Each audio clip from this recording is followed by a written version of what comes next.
அனைவருக்கும் வணக்கம். சிம்ம ராசிக்காரர்கள் உலகின் எந்த மூலையில் இருந்தாலும் ஜூலை மாதத்தில் இவை தங்களுடைய வாழ்வில் நடந்தே தீரும் என்று சொல்லக்கூடிய வகையில் எந்தெந்த நிகழ்வுகள் அமைந்துள்ளன என்று ஆராய்ந்து பார்க்கும் போது நிச்சயமாக சிம்ம ராசிக்காரர்களுக்கு ஜூலை மாதத்தில் மிக அற்புதமான மாற்றங்களை பல கிரகநிலைகள் ஏற்படுத்தி கொடுக்கின்றன. அதிலும் குறிப்பாக சனி சப்தமத்தில் வக்ரம் பெற்றிருக்கிறார். சாதகமான அமைப்பாக பார்க்கப்படுகிறது. விரயத்தில் புதன் வக்ரம் பெறுகிறார். இதுவும் மிக பெரிய அளவில் சாதகமான நன்மை தரக்கூடிய அமைப்பாக பார்க்கப்படுகிறது. முற்பகுதியில் ராசியின் அதிபதி பெரும்பாலும் லாபத்தில் அமர்ந்திருக்கிறார். பிற்பகுதியில் விரயத்தில் நுழைகிறாருங்க. சுக்கிரன் 7ஆம் தேதி வரை லாபத்திலும் பிறகு விரயத்திலும் சஞ்சரிக்க போகிறார். புதன் பெரும்பாலும் விரயத்தில் சஞ்சரிக்கிறார். 20ஆம் தேதிக்கு பிறகு வக்ரம் பெற்று மீண்டும் விரயஸ்தானத்திற்குள் செல்கிறார். ஜென்மராசிக்குள் நுழைந்த புதன் மீண்டும் வக்ரகதியில் விரயஸ்தானமாகிய 12இல் பெரும்பாலும் சஞ்சரிக்க போகிறாருங்க. ராசியின் அதிபதியான சூரியனை பொறுத்த வரைக்கும் 17ஆம் தேதி வரை லாபஸ்தானத்தில் வலுவாக வெற்றிருக்கிறார். அதற்கு பிறகு விரயஸ்தானம் என்று சொல்லக்கூடிய 12இல் சஞ்சரிக்க போகிறாருங்க. 9இல் ஆட்சி பலம் பெற்று சஞ்சரித்து வந்த செவ்வாய் 11ஆம் தேதி முதல் கர்மஸ்தானம், தொழில் ஸ்தானம், ஜீவனஸ்தானம், ஆயுள் ஸ்தானம் என்று சொல்லக்கூடிய 10ஆம் இடத்தில் குருவுடன் இணைந்து சஞ்சரிக்க போகிறாருங்க. குரு மங்கள யோகம் உட்பட பல்வேறு வகையான நன்மை நிறைந்த விஷயங்களை இந்த தருணத்தில் சிம்மராசிக்காரர்கள் வலுவாக சந்திப்பதற்கான யோகம் உருவாகி உள்ளது என்பதை குரு மற்றும் செவ்வாயின் இணைவானது உறுதிப்படுத்துகிறது. எனவே இந்த வேளையில் பல அதிரடியான மாற்றங்களை மிக வலுவாக சந்திப்பதற்கான வாய்ப்பு நிச்சயமாக உருவாகி உள்ளது என்பதில் சந்தேகமே இல்லை. அதிலும் குறிப்பாக இந்த வேளையில் மிக முக்கியமான ஒரு கிரக அமைப்பாக பார்க்கப்படுவது சப்தமஸ்தானத்தில் கண்டச்சனியாக அமர்ந்திருக்கக்கூடிய சனி வக்ரம் பெற்று சஞ்சரிப்பது முதன்மையான அதிர்ஷ்ட யோக பலன்களை உருவாக்கி கொடுக்கக்கூடிய ஒரு அற்புதமான அமைப்பாக இந்த ஜூலை மாதத்தில் நிச்சயம் சிம்மராசிக்காரர்களுக்கு அமைந்துள்ளது என்பதில் சந்தேகமே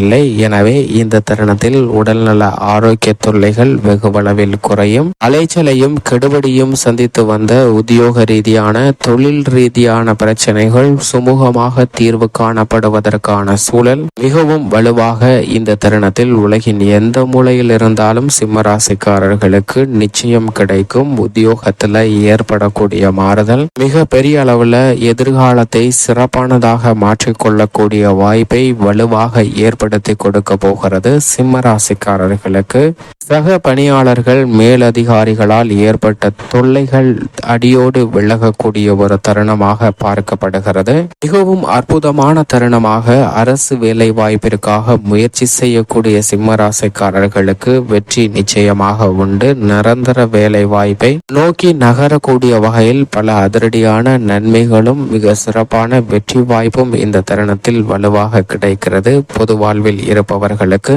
அதிரடியான பல திருப்பங்களை சந்திக்கக்கூடிய வகையில் புதிய வாய்ப்புகள் மிகவும் வலுவாக நிறைந்து கிடைக்கக்கூடிய ஒரு தருணமாக பார்க்கப்படுகிறது.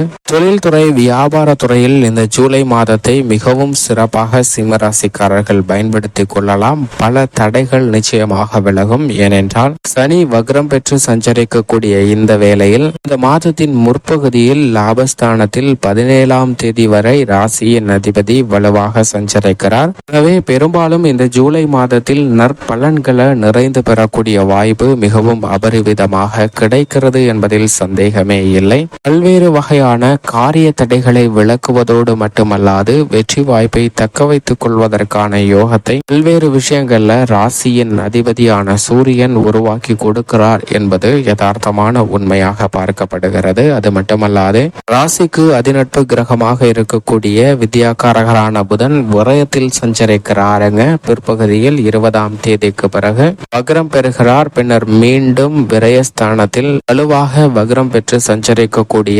வித்யாகாரகரான புதனின் அமைப்பு பிற்பகுதியில் சில சிரமங்களை ஏற்படுத்தினாலும் பிற்பகுதியில் நல்ல மாறுதலை அடியோடு உருவாக்கி கொடுக்கக்கூடிய ஒரு அமைப்பாக பார்க்கப்படுகிறது. முன் யோசனையுடன் செய்யக்கூடிய காரியம் எதுவாக இருந்தாலும் அவற்றில் மிக சிறப்பான வெற்றி வாய்ப்பு உண்டு. திருமணம் எதிர்பார்க்கிறபடி தடையில்லாமல் கைகூடுவதற்கான யோகம் உண்டு. ஒரு கடனை அடைக்க மற்றொரு கடனை வாங்கினாலும் கடன் சுமை குறைவதற்கான சூழல் இந்த தருணத்தில் மிகவும் அபரிவிதமாக உண்டு. விரய செலவுகள் சுப விரயங்களாக மாறும் என்பதை வித்யாகாரகரான புதன் சிம்ம ராசிக்காரர்களுக்கு தெளிவாக உறுதிப்படுத்துகிறார். கல்வியிலும் நல்ல முன்னேற்றம் வலுவாக கிடைக்கும். சுக்கிரனை பொறுத்த வரைக்கும் மிகவும் வலுவாக 3 மற்றும் 10ஆம் இடத்தின் அதிபதியான சுக்கிரன் விரயஸ்தானத்திற்குள் நுழைகிறார். இது நிச்சயமாக சாதகமற்ற ஒரு அமைப்பாக பார்க்கப்படுகிறது. 7ஆம் தேதி வரை லாபஸ்தானத்தில் வலம் வரக்கூடிய சுக்கிரன் விரயத்திற்கு செல்வதால் சற்று அலைச்சல் அதிகரிக்கலாம். பணிச்சுமை அதிகரிப்பதற்கான சூழல் உண்டு.